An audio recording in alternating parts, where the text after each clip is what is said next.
Assalamualaikum warahmatullahi wabarakatuh. Anak-anakku tersayang kelas 5. Hari ini kita masuk subtema 2 yaitu manusia dan lingkungan. Pembelajaran 5. Bagaimana? Sudah siap untuk belajar hari ini? Kalau sudah siap, mari kita mulai belajarnya ya. Nah, coba perhatikan gambar yang ada di hadapan kalian. Di hadapan kalian ada gambar seorang Pak Tani sedang mencangkul sawah. Pak Tani mencangkul sawah menggunakan kaki dan tangannya. Nah, di dalam tangannya Pak Tani dan kakinya Pak Tani ini ada tulang dan otot yang bisa membuat Pak Tani bisa menggerakkan kaki dan tangannya. Otot itu merupakan alat gerak aktif pada manusia. Jadi hampir di seluruh tubuh manusia itu terdapat otot, termasuk pada kaki dan tangan kita. Nah, coba perhatikan gambar berikut. Di sini ada gambar tulang dan otot. Nah, otot itu adalah jaringan yang ada di dalam tubuh manusia yang bisa menggerakkan tulang sehingga kita dapat bergerak. Jadi, otot dan tulang itu saling bekerja sama membentuk suatu sistem gerak. Karena tulang ini alat gerak pasif sehingga harus dibantu dengan otot agar dapat bergerak karena otot ini adalah alat gerak aktif pada manusia. Nah, otot itu terbagi jadi 3 jenis. Yang pertama ada otot polos. Yang kedua ada otot lurik. Dan yang ketiga ada otot jantung. Kalau otot polos itu dapat menggerakkan organ di dalam tubuh kita tanpa kita kendalikan. Contohnya nih, kita dalam lambung kita itu terus bergerak karena adanya otot polos ini, dan makanan di lambung kita itu bisa hancur karena di dalam lambung kita itu gerakannya tidak perlu kita kendalikan, jadi sudah otomatis bergerak ya gerakan dalam lambung ini. Yang kedua ada otot lurik. Nah, kalau tadi otot polos itu terdapat pada organ tubuh dan kita tidak perlu mengendalikannya, kalau otot lurik ini adalah otot yang menempel pada rangka tubuh. Jadi bisa menggerakkan anggota tubuh kita sesuai dengan keinginan.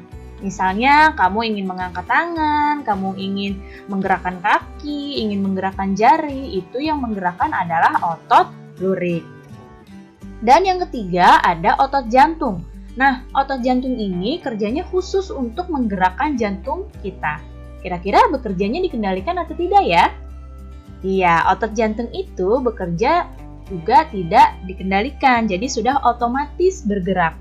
Ya, jadi kita nggak bisa menyuruh jantung kita berhenti, nggak bisa. Nanti kita bisa tandanya sudah meninggal kalau jantungnya sudah berhenti. Nah, karena otot jantung ini menggerakkan jantung, jadi geraknya otomatis bergerak terus sepanjang hidup manusia. Nah, ini ada contoh-contoh otot polos, otot lurik, dan otot jantung. Perhatikan di sini, ini adalah otot polos nih, bentuknya seperti ini. Lihat panahnya, ini bentuknya otot polos. Contohnya apa otot polos? Otot polos itu terdapat di alat pencernaan manusia, jadi bekerjanya sudah tidak perlu dikendalikan, sudah bekerja secara otomatis. Yang kedua, ini otot lurik nih, bentuknya begini. Ya, beda ya bentuknya dengan otot polos. Nah, kalau otot lurik ini otot yang menempel pada rangka nih, contohnya nih yang seperti di gambar. Yang ketiga ada otot jantung. Kalau otot jantung ini khusus untuk menggerakkan jantung kita. Bentuknya juga beda ya dengan otot polos dan otot lurik. Nah, kita lihat perbedaan antara otot lurik, otot polos, dan otot jantung. Dari tadi pertama, bentuknya, otot lurik itu bentuknya panjang dan silindris. Kalau otot polos, bentuk ujungnya itu meruncing. Kalau otot jantung, bentuknya panjang, silindris, dan bercabang-cabang. Tadi dilihat ya, otot jantung itu bercabang-cabang. Kemudian, kerjanya kalau otot lurik itu dipengaruhi oleh kesadaran. Karena kan ini otot lurik adalah otot yang menempel pada rangka kita. Jadi misalnya kamu mau menggerakkan jari, kamu mau menengok kanan kiri, kamu mau lari di tempat, itu kan secara sadar, dipengaruhi oleh kesadaran kita. Itu kalau otot lurik. Kalau otot polos dan otot jantung itu tidak dipengaruhi kesadaran. Tetap bekerja meskipun kita dalam keadaan tertidur. Dan gerak dan ketahanannya. Kalau otot lurik itu cepat, tidak teratur, dan cepat lelah. Kalau otot polos gerakannya itu lambat, teratur, dan tidak cepat lelah karena ini gerakannya tidak dipengaruhi kesadaran. Begitu pula dengan otot jantung. Otot jantung ini gerakannya teratur dan tidak cepat lelah. Nah, coba perhatikan di sini macam-macam desain cover buku. Nah, kalian pernah pasti ya sudah membaca bermacam-macam jenis buku. Mulai dari buku pelajaran sampai buku dongeng, ada buku cerita rakyat, pasti kalian sudah pernah membaca ya. Nah, di sini ada dua macam desain cover buku. Ada cover dengan latar warna hitam putih dan ada cover yang penuh warna dan gambar. Nah, kalau cover yang desainnya hitam putih, ini contohnya seperti ini.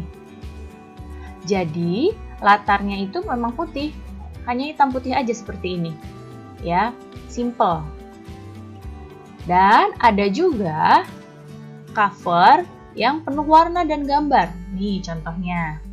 Ini ada novel ya, Ibu contohkan di sini buku novel, ada buku cerita dongeng, buku pelajaran kalian juga termasuk cover yang penuh warna dan gambar.